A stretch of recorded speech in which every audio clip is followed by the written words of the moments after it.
Welcome to the next in our study of Women of the Bible. Today we're returning to the New Testament, returning to the book of Acts and the later stages of the book of Acts, where we are focusing on Paul, but certainly Paul encounters a huge cast of characters throughout his travels, throughout his missionary journeys, throughout his challenges and trials, and then his imprisonment.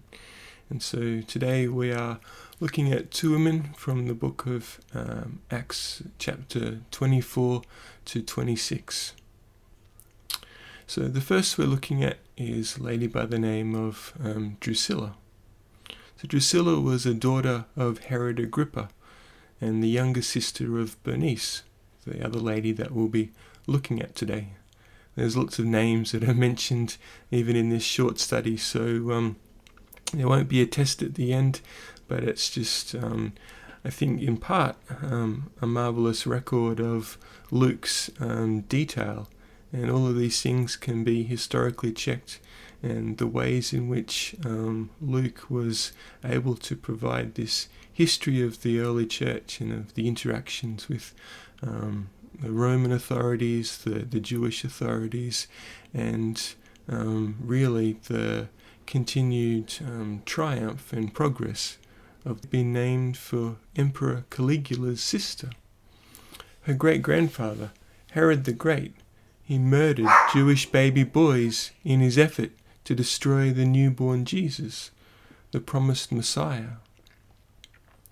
Drusila was a woman of rare beauty that corrupted her and led her to moral decadence.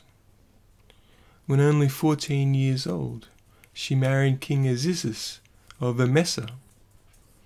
A year or so after her marriage, Felix, the Roman governor of Judea, persuaded Drusila to leave Azizus and to marry him illegally. And again, it speaks to the difficulties during this time of women to be married so young, and really the power imbalances were tremendously unfair and tremendously gross. So do take some caveats with the idea of her moral decadence, of course. Mentioned only once in Scripture, Drusila was present when she imprisoned Apostle Paul, when the imprisoned Apostle Paul gave his defense of the gospel before Felix. From Paul's own lips, she heard firsthand the good news of Jesus Christ. Drusila, however, did not respond to Paul's message. The apostle's words so frightened Felix that, to please the Jews, the governor returned Paul to his confinement under house arrest. Drusila lived a shameful and wasted life. Before her 41st birthday, she died a horrible, violent death. While she and her only child, Agrippa, were in Pompeii, Mount Vesuvius erupted, burying her under lava, Pompeii and Herculaneum, as well as Drusila and her son. The second lady we're looking at is Bernice. She also was the daughter of Herod Agrippa and the older sister of Drusila. Bernice was born about AD 28 into a racially mixed family. At age 13, she was married to Marcus, the son of Tiberius Julius Alexander. Marcus died, and she next married her uncle, Herod of Chalcis. They had two sons, Venetianus and Hieronymus. Widowed again about AD 48, Bernice was the subject of incestuous scandal when she became a consort to her own brother, Agrippa II. Years later, she married a third time to Ptolemy, king of Cilicia. The marriage, however, did not last, and she returned to her brother. She was later the mistress of the Roman emperors Vespasian and his son Titus.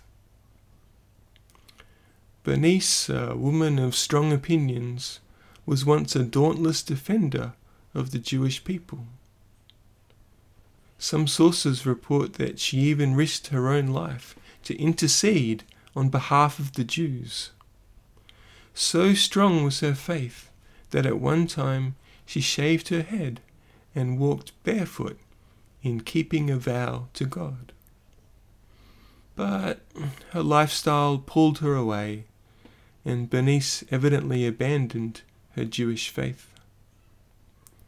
When Agrippa and Bernice went to Caesarea with Festus on state business, Agrippa agreed to hear the case of a prisoner, the Apostle Paul. Bernice heard Paul argue his case for Christ, yet she ignored his message. Maintaining her wicked ways, Bernice died in Rome after the fall of Jerusalem. Bernice and Drusila represent all those women, indeed all people throughout history, who have heard the gospel, yet have chosen to reject Christ. She embraced a sinful life that caused the deterioration of her character, a character that could have been changed by Jesus Christ, making her useful in the kingdom. Many thanks.